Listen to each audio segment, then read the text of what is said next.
고3 수험생 여러분, 눈앞에 사과 5개, 자동차 5대, 그리고 강아지 5마리가 있다고 한번 상상해 보세요. 네, 아주 흔히 볼 수 있는 것들이죠. 그렇죠. 너무나 당연하게도 이 세 그룹의 공통점은 5라는 숫자잖아요. 그런데 인류 역사의 아주 오랜 기간 동안 인간의 뇌는 이 명백한 공통점을 전혀 인식하지 못했습니다. 아, 숫자의 개념 자체가 아예 없었던 시절 말씀이시죠. 맞아요. 믿어지시나요? 사과는 사과고 강아지는 강아지일 뿐 그 오라는 추상적인 개념 자체가 이 세상에 아예 존재하지 않았던 시절이 있었다는 사실 말이죠. 현대인들 입장에서는 정말 상상하기 힘든 인지 상태네요. 그러니까요. 오늘 우리는 인류가 마침내 그 숫자 5를 발명해낸 뇌구조가 완전히 뒤바뀌는 그 결정적 순간으로 들어갑니다. Let's dive right into it. 좋습니다. 오늘 우리가 딥다이브 할 소스는 뭔가요? 오늘 해부할 소스는 2026년 3월 고1 학력평가 33번 지문과 그 구조를 심층 분석한 PDF 슬라이드 노트입니다. 주제는 바로 해방된 숫자, 영어로는 The Emancipated Number인데요. 아, 제목부터 벌써 심상치가 않네요. 해방된 숫자라. 네, 고3 수험생 여러분, 이 지문은 그저 지루한 고대 수메르의 역사 이야기가 절대 아닙니다. 수능 영어가 가장 사랑하는 논리의 정수가 그대로 녹아있는 그야말로 수능의 DNA 같은 텍스트죠. 맞습니다. 수험생 여러분이 이 지문을 읽으면서 옛날 수메르 사람들이 점토판에 숫자를 썼구나 정도로 그냥 대충 해석하고 넘어간다면 출제위원이 치밀하게 설계해 놓은 지적 함정에 그대로 빠지는 겁니다. 함정이요? 오, 시작부터 무서운데요? 어떤 함정이죠? 이 짧은 텍스트 안에는 수능 용어가 수십 년간 반복해온 핵심 출제 코드, 즉 과거와 현재의 대비, 그리고 구체에서 추상으로의 인지적 도약이라는 완벽한 구조가 숨어 있거든요. 아, 구체에서 추상으로의 도약. 벌써부터 머리가 좀 아파지려고 하는데요. 하하, 걱정 마세요. 오늘 이 흐름의 Y와 How를 완벽하게 이해하신다면 앞으로 수능 시험장에서 어떤 고난도 철학인의 과학 지문을 만나도 정답을 관통하는 엑스레이 시야를 갖게 되실 겁니다. 좋습니다. 인류의 뇌가 어떻게 진화했는지, 그리고 그 진화를 평가원이 어떻게 시험 문제로 바꾸는지 낱낱이 파헤쳐보죠. 전문가님, 인간이 추상적 사고라는 위대한 도약을 이루려면 먼저 뭘 알아야 할까요? 당연히 그 도약이 일어나기 전에 답답한 상태, 그러니까 현상 유지 상황을 먼저 명확히 인식해야겠죠. 슬라이드에서는 이걸 스테투스코라고 부릅니다. 아, 스테터스코? 지문의 도입부가 바로 그 과거를 묘사하잖아요. 제가 그 부분을 한번 읽어보겠습니다. From around 3000 BC, the Sumerian officials would mark their lists of goods on clay tablets. 네, 기원전 3000년경 수메르 관리들이 점토판에 물품 목록을 표시했다는 내용이죠. 그리고 다음 문장이 상황을 아주 구체화합니다. If they wanted to record 5 fish, they would mark 5 pictures of a fish. 물고기 5마리를 기록하고 싶으면 물고기 그림 5개를 그렸다. 아주 직관적이죠. 물고기 5마리니까 그림 5개. 근데 잠깐만요. 저는 이 부분을 읽으면서 솔직히 좀 의아했습니다. 어떤 부분이요? 아니 원시인들도 손가락으로는 숫자를 세지 않았나요? 3살짜리 꼬마도 손가락 5개를 펴서 5을 표현할 줄 아는데 명색이 문명을 이룬 그 기원전 3000년의 상인들이 숫자 5라는 개념을 이해 못해서 물고기를 일일이 5번 그렸다는 게 잘 납득이 안 갑니다. 현대인의 시각에서는 좀 너무 바보 같아 보이거든요. 오, 아주 예리한 지적입니다. 바로 거리가 우리가 빠지기 쉬운 현대인의 인지적 착각이에요. 착각이요? 손가락으로 세는 건 숫자를 아는 게 아닌가요? 네, 엄밀히 말하면 아닙니다. 손가락을 펴서 숫자를 세는 행위조차도 사실은 추상적인 숫자 그 자체가 아니거든요. 손가락 하나가 맘모스 한 마리, 두 번째 손가락이 맘모스 2마리와 1대1로 대응하는 여전히 물리적인 대상에 묶여있는 상태인 거죠. 아하, 그러니까 손가락이라는 것도 결국 내 몸이라는 구체적인 사물이잖아요. 바로 그겁니다. 슬라이드 노트에서 2단계를 콘크리트 카운팅, 즉 구체적 숫자 세기라고 부르는 이유가 그거예요. 대상과 숫자가 끈적끈적하게 하나로 결합되어 있는 상태, 영어로는 tied to the object인 거죠. tied to the object, 사물에 단단히 묶여있다. 네, 인간의 뇌는 물리적 현실을 있는 그대로 복사하는 데는 익숙하지만 현실에 존재하지 않는 무형의 개념을 창조해내는 건 극도로 어려워하거든요. 와, 손가락으로 세는 것도 결국 내 손가락이라는 물리적 대상에 물고기를 대응시키는 것뿐이다. 이 말이 진짜 충격적이네요. 오케이, let's unpack this. 네, 한번 파헤쳐보죠. 물고기 5마리니까 그림 5개. 뭐 여기까지는 직관적이긴 합니다. 그런데 만약 그날 항구에 물고기가 100마리 아니 1000마리가 들어왔다면요? 끔찍하죠. 점토판에 그림 그리다가 하루가 다 갈 겁니다. 그러니까요. 그 덥고 건조한 중동 날씨에 땀을 뻘뻘 흘리면서 무거운 점토판에 물고기 그림 1000개를 그리고 있어야 하잖아요. 그건 너무 극단적인 비효율 아닌가요? 정확합니다. 그 끔찍한 비효율성이 바로 인류의 뇌를 강제로 진화시킨 원동력입니다. 그리고 여기서 수험생 여러분을 위한 수능 독해의 결정적 꿀팁이 나옵니다. 오, 꿀팁. 여러분 귀 쫑글 세우셔야겠습니다. 어떤 팁이죠? 평가원 지문에서 이렇게 명백하게 한계와 비효율성을 가진 과거의 사례, 즉 스테이터스 퀘어가 등장하잖아요. 그러면 수험생 여러분은 반사적으로 이 비효율을 박살내는 혁신이 곧 등장하겠구나 하고 예측해야 합니다. 혁신, 즉 도약이 나올 타이밍이라는 거군요. 맞습니다. 출제자들은 현상 유지 상태의 문제점을 던져주고 인류나 과학이 그걸 어떻게 해결했는지를 빈칸 추론이나 순서 배열 문제로 묻는 걸 가장 좋아하거든요. 과거의 끔찍한 비효율은 곧 혁신에 등장할 거라는 강력한 시그널이다. 이거 진짜 중요한 포인트네요. 그렇게 점토판과 물고기 그림의 감옥에 갇혀있던 수메르인들의 뇌에 드디어 스파크가 튑니다. 네, 드디어 인류 역사를 바꾼 사건이 일어나는 거죠. 지문의 하이라이트인 위대한 도약의 순간입니다. 제가 또 읽어볼게요. Their first great intellectual leap came from separating the number from the objects they were counting. 자, 여기서 여러분, separating A from B 구문은 무조건 형광펜으로 쫙 칠하셔야 합니다. separating, 분리하는 것. 자신들이 세고 있는 대상, 그러니까 물고기로부터 숫자 5를 분리해낸 거네요. 이것이 그들의 첫 번째 위대한 지적 도약이었다. 네, 이어서 나오는 다음 문장이 그 도약의 방법을 정확히 설명해 줍니다. 이 문장이죠. In other words, they would represent 5 fish with a numeral for the number 5 alongside a symbol for the fish.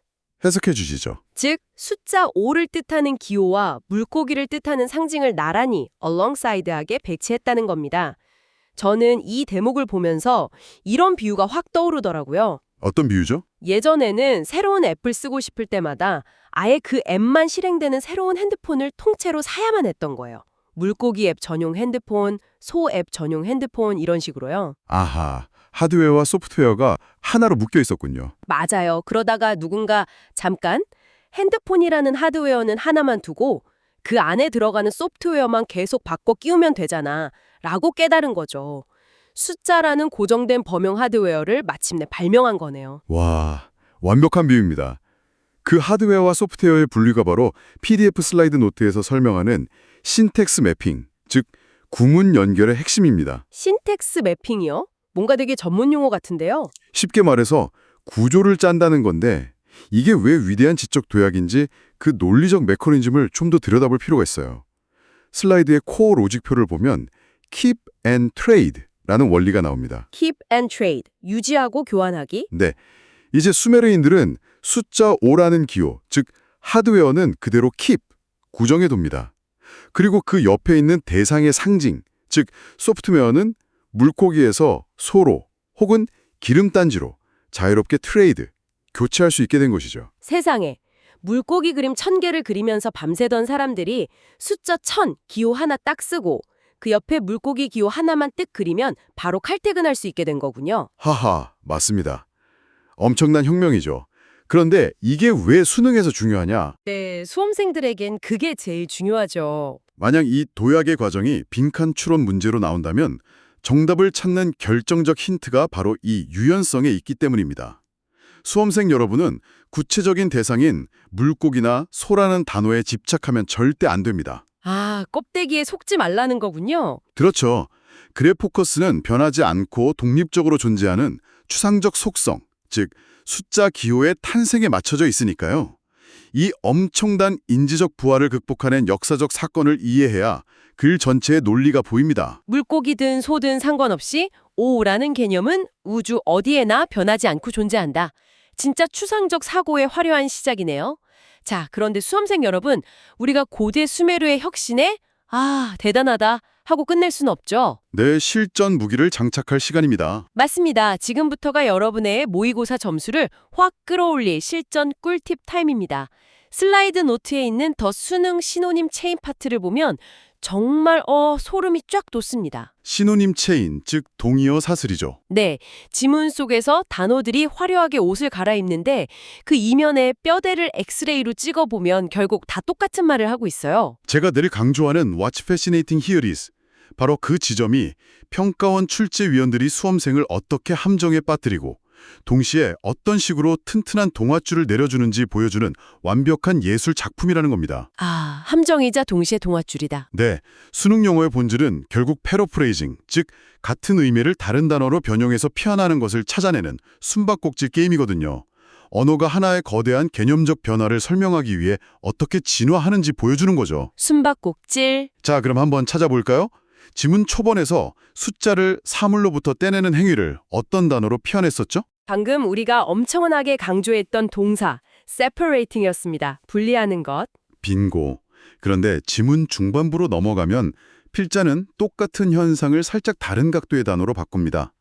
수메르인들이 발전시킨 숫자의 개념은 그것이 무엇을 세는 데 사용되든 상관없이 그 대상으로부터 인디펜던트 오버한 상태라고 말합니다. 아, 물리적으로 떨어뜨려 놨다는 separating이라는 행위가 이제는 서로 영향을 주지 않는 성제, 즉 independent of, 독립된 상태로 발전했군요. 맞습니다.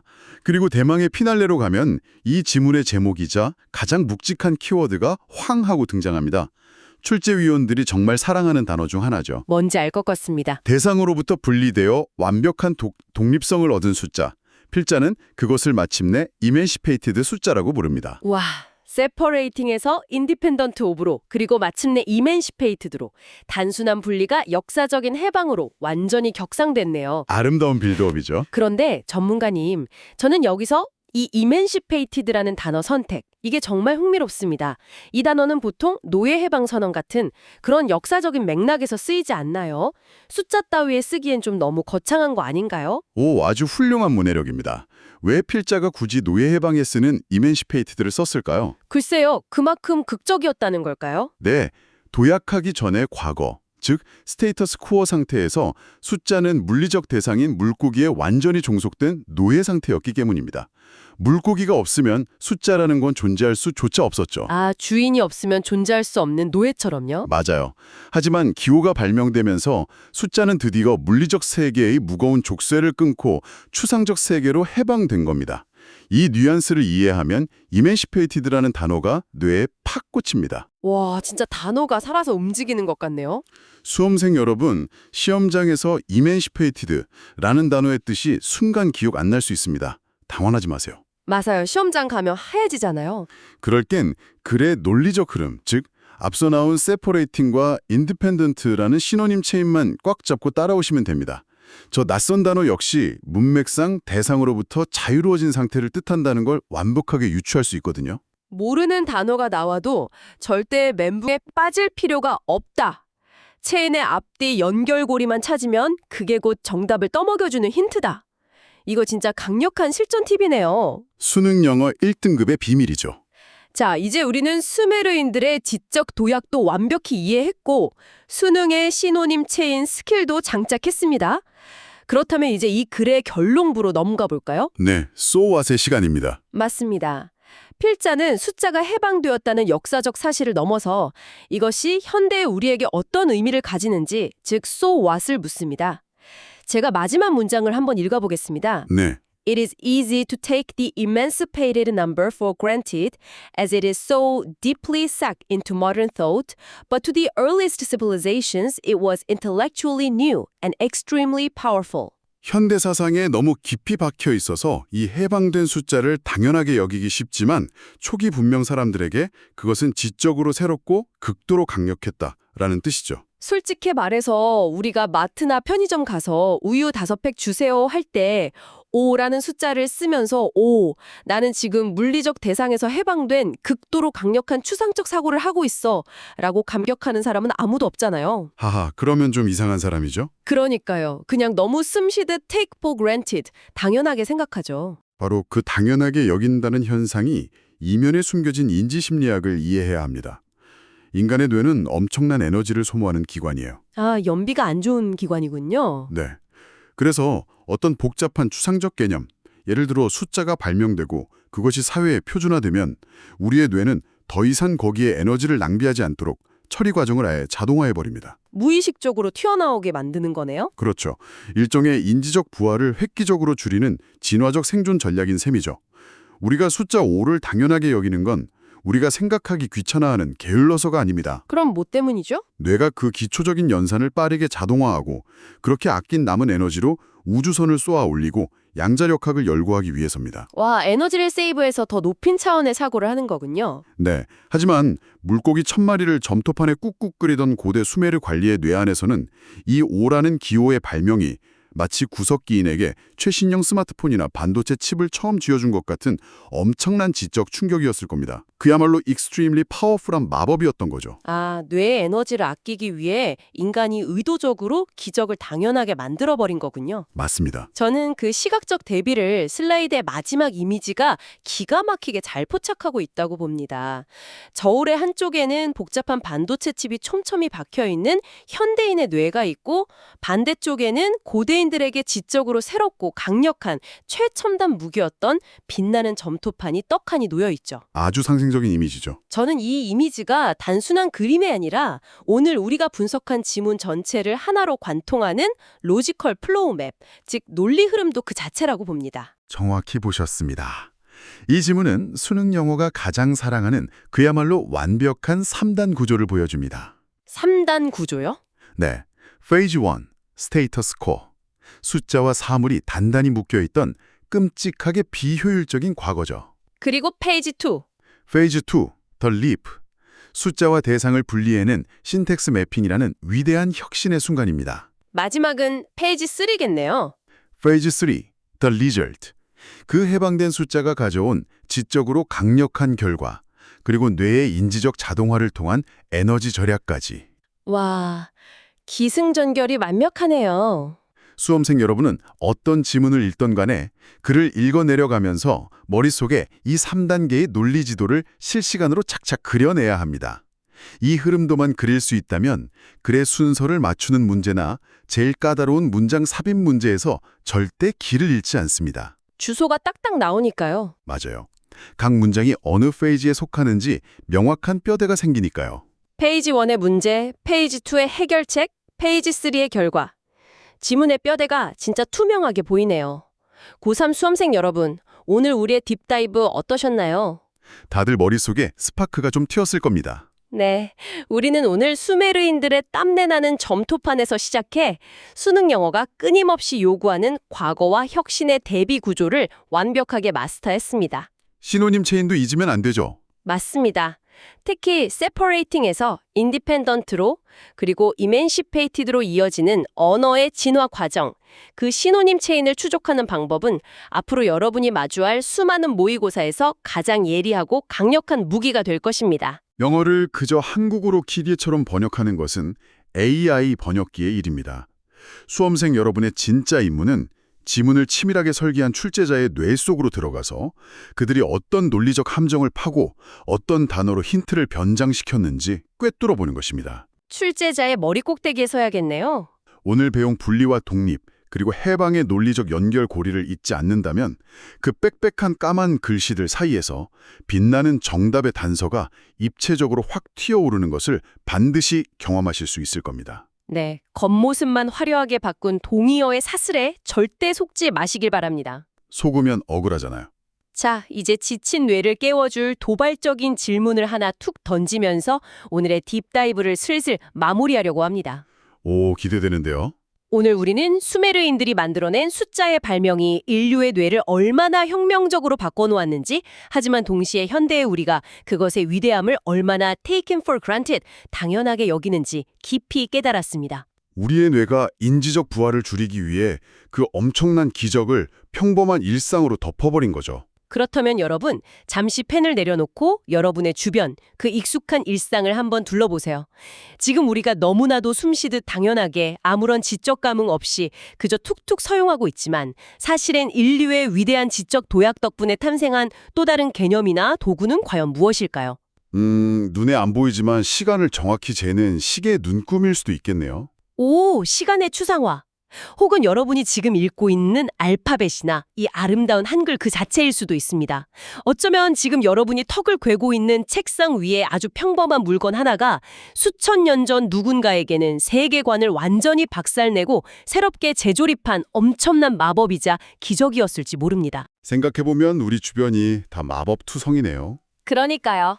오늘 하루 수능이라는 팍팍하고 힘든 레이스 속에서도 우리 주변에 숨겨진 그 작고 위대한 기적들을 한번 찾아보는 여유를 가져보는 건 어떨까요? 그 작은 호기심이 여러분의 뇌에 또 다른 지적 도약을 만들어낼 테니까요. 네, 남은 수험 생활 그 지적 도약을 믿고 끝까지 밀고 나가시길 바랍니다. 지금까지 수능 영어의 비밀을 파헤친 더 딥다이브였습니다. 수험생 여러분의 눈부신 도약을 진심으로 응원합니다. 파이팅입니다. 파이팅!